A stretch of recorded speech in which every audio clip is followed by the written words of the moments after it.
Kuliga mulango wa kamaffe ombi masemo kutusako program ekiroto. Abantu benjawulo kuva mu buto okuze paka wotuse oyine ekiroto oyagala fuka doctor teacher muvuzi wa nnyonyi n'ebintu ebyenjawulo muno mwe ate mwe twafunidde abantu abenjawulo abaza ku Bukedde TV nga bo bagamba so okuweereza ku Bukedde TV nenga tuwerabira tugenda sunsulamu omu ku omu mugenda vamu omu ku omu kusunsulamu abangi abajja nga bagala okuweereza ku Bukedde TV kankutwale maaso ne program enako olwaleero tovaawo.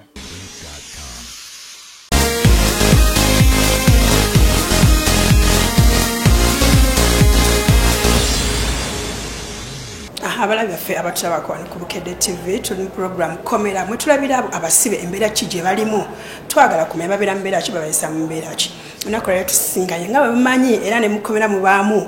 ababakulira tusinganye Katikkiro babayita Bakatikkiro twagala kumanya babeera mu mbeera ki kati omulemu ko kati nnyo tukomewo.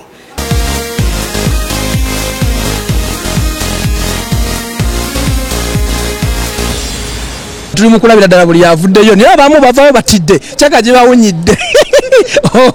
bajukiza amanya ne gyova nva mukono gye walabye akalango n'ogamba kajje mwana salabye kalango waliwo mukwano wange yankonye kumanya okyagala jangu wakyagala kuva mu buto process gye mpitamu onakola tusinganye nga bamanyi era ne mukomera mu baamu ababakulira tusinganye Katikkiro kati ogituuseeko interview etambudde etya interview tetambudde bubi ebadde nnungi nnyo nnyo and I'm very sure nti ojja kikuba.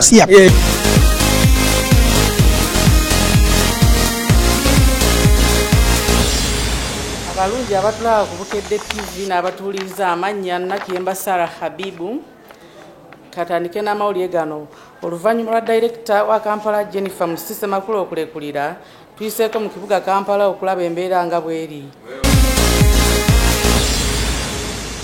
Ajati ono bannaye ajati tojja kudduka ku kamera ajati ono towoera kituufu kyekyakulesa bitambudde bitya tukyukeko katono nnyo ono ku kamera bitambudde bitya kirungi wabadde awo n'okalaba akalango n'ogamba kanziye nga ly'essaawa zange bitambudde bitya munda okikubye abantu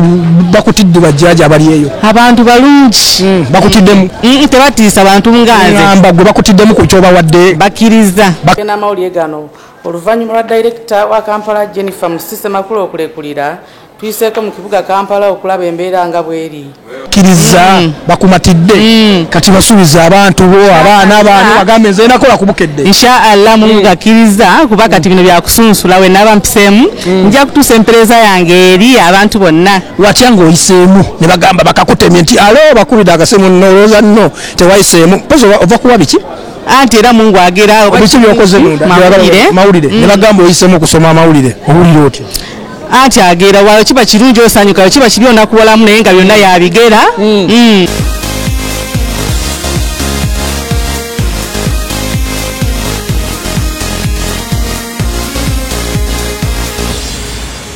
music abayingiddewo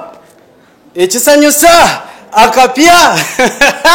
oza kubuzaako Obedient Owen ku TV yaffe ku TV yewebala okusalawo Bukedde TV okoze kyamaanyi okubanga osalawo ffe basinga era tugenda kuwa ekisinga yensonga lwaki tusalawo ne tugamba buli kapya koyagala ketuleeta tusalawo ne tugamba buli kapya koyagala ketuleeta buli kayimba akapya koyagala ketuleeta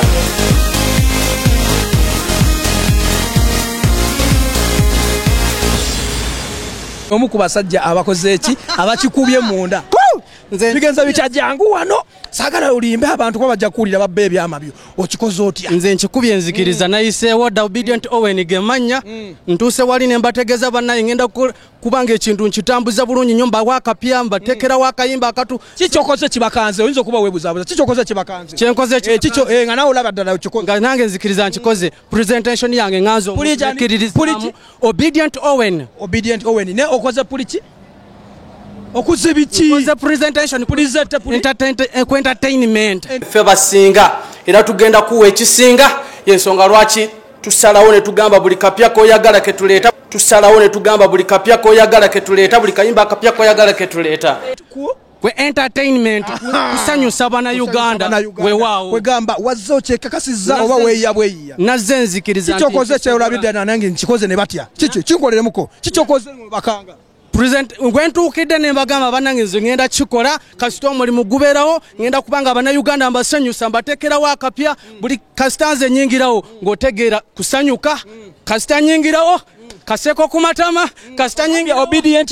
obedient Owen gemanyi etandika na O obedient etandika na O ne B obedient spelling joyagala spelling obedient O B E N obedient T E ato ochispellinga notukako makati ate no gambo obedient mbajjukiza kiki kye spellinga obedient nokimanyi bajjaji bagambye gwe tosobola obamazeemu amaanyi lwaki upalapalanya bupalapalanya taata sipalapalanya naye ekyo kyenkubyewo kyekyo kyendi nekkiririza obedient kyokuza oyiya buyiya byokola munnange ebintu sibiyiya naye ndi talent nasituka nayo okutonga munnange mweri mu musaayi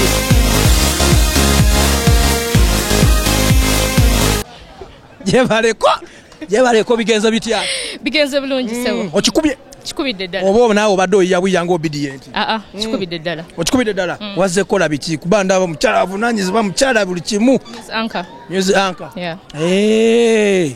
nga basanyu mweruka namuyomba Sharifa bwe batujoyagala line otambuliramu abo sebo byo otambuliramu okisomyemu oba bikutabuseeko omanyi bajaji batiisa totidde wazze wagumye dda omwami yaggumiza nagamba genda kati gwogenda okulya nenga shiwaddiru line ogirabye baddaawo njirabye ogiyitako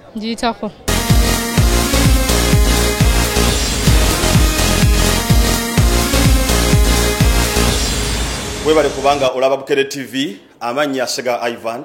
osubita mukwano gwaffe wona wosinze kubanga otulaba essaawa ya mawulire awo gakusomera nze Ivan Segawa oluvanyo lwa director wa Kampala Jennifer Musisi okulekula ekifo kye nga director w'ekibuga kino Bukedde TV eyiseeko mu kibuga wakati okulaba embeera weyimiridde nabatya abasuubuzi kye bategeeza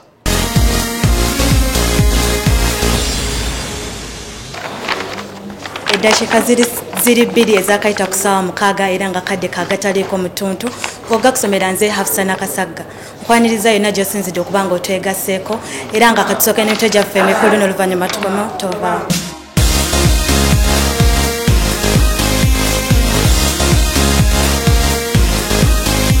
kulamusiza mukwano gwange gweyekumidde ku Bukedde TV amanya omumbejja Helena Nakalema nga nkutusako programu emikolo n'embaga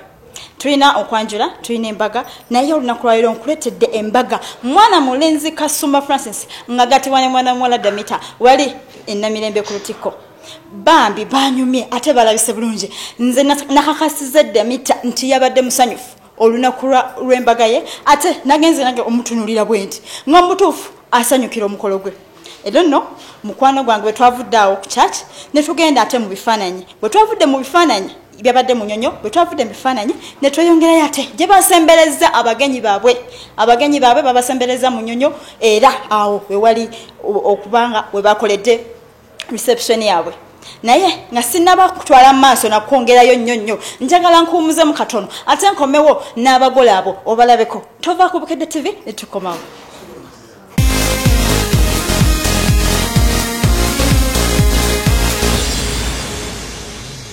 kwaniriza omulungi ali ku Bukedde TV amanyanga bulijjo Olivia Katuusi mu programu yo enganzi programu amaka amalungi programu eno mwetuyigira enkwata y'amaka enkuza y'omwana n'enkulaakulana y'amaka gaffe olunaku olwaleero tugenda kwogera ku nsonga lwaki abavubuka temwagala kuwasa ate tulinayo n'embuutikizi otegese ssente njagala ojjukire nga 29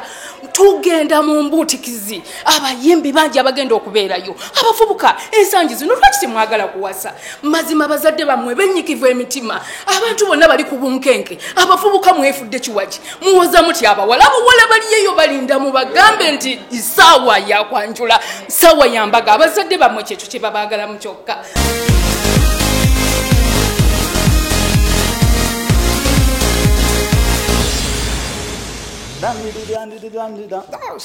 Alright,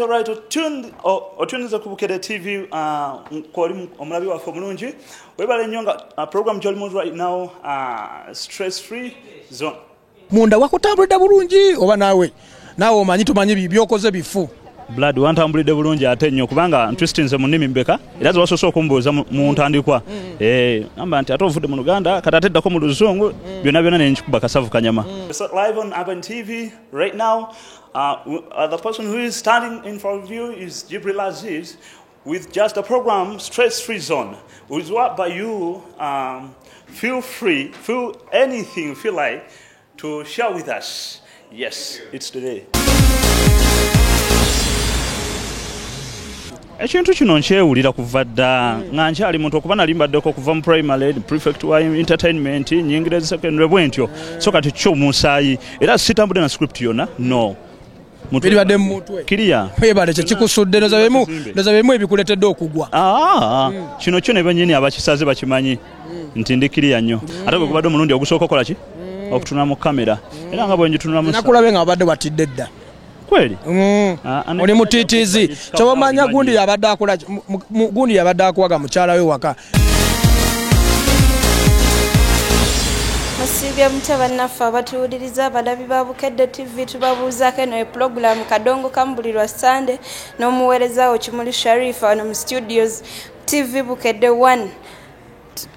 mwebale okutuwuliriza mwebale okutulaba okuva obwenkya okutuusa kakati okuva saawa 10 mpaka saawa 11 ez'akawungeezi. N'omanyi Bukedde TV eriwo okutuukiriza ate ebiroto byabo abantu kuva muto okuza oyagala okufuuka kino na kiri bano abaleero b'olabyabo babadde baagala bo gwakuweereza ku mpewo sigadde Ombi Masembe okutuusaako pulogulaamu tusingane omulundi ogujja mweraba.